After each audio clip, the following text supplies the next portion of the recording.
নমস্কার সকলকে। আজকে সারাদিনের 5টি খুবই গুরুত্বপূর্ণ খবর আমি আপনাদের সাথে এই ভিডিওতে শেয়ার করব। প্রথম খবরটি হলো মমতা ব্যানার্জি এবং অভিষেক ব্যানার্জি কংগ্রেসে যোগ দিচ্ছে না।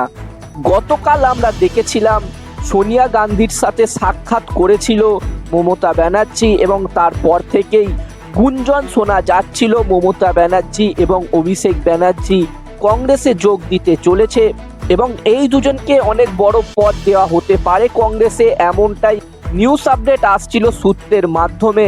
তবে আজ কংগ্রেসের তরফ থেকে জানানো হয়েছে এই সবই গুজব। মমতা ব্যানার্জি এবং অভিষেক ব্যানার্জি কংগ্রেসে যোগ দিচ্ছে না। এর পরের খবরে চোখ রাখবো। পরের খবরটি হলো শুরু হতে চলেছে ফিফা ফুটবল বিশ্বকাপ এবং বিশ্বকাপ এই বছর হচ্ছে আমরা জানি আমেরিকাতে এবং ইরান এই বিশ্বকাপে অংশগ্রহণ করছে এবং ইরানকে বাদ দেওয়ার জন্যে বিশ্বকাপ থেকে ফুটবল বিশ্বকাপ থেকে ইরানকে বাদ দেওয়ার জন্যে প্রতিবাদ মিছিল করা হচ্ছে আমেরিকাতে। আমরা জানি এই মুহূর্তে ইরান এবং আমেরিকার মধ্যে সম্পর্ক খুবই খারাপ চলছে, দুই দেশের মধ্যে আমরা জানি যুদ্ধ হচ্ছে এবং সেই কারণেই ইরানকে বিশ্বকাপ থেকে বাদ দেওয়ার জন্যে প্রতিবাদ মিছিল বের করছে আমেরিকার সাধারণ মানুষ। চলে যাব পরের নিউজ আপডেটটিতে।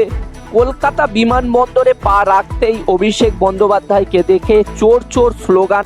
ছইজাল কাণ্ডের হাজিরা দিতেই আজ দিল্লি থেকে কলকাতা পৌঁছেছেন অভিষেক বন্দ্যোপাধ্যায় এবং ভবানী ভবনে সে আজ গিয়েছিলেন, সিআইডি দপ্তরে হাজিরা দিয়েছেন অভিষেক বন্দ্যোপাধ্যায় আজ। চলে যাব পরের খবরে। পুষ্পা জাহাঙ্গীরকে কদিন আগেই আমরা জেনেছিলাম অ্যারেস্ট করা হয়েছিল নেপাল সীমান্ত থেকে। সে নেপাল সীমান্ত হয়ে পালানোর চেষ্টা করছিল, তবে এসটিএফ এর হাতে সে ধরা পড়ে এবং আজ পুষ্পা জাহাঙ্গীরকে হাফ প্যান্ট পরিয়ে পুরো ফলতা ঘোরানো হলো।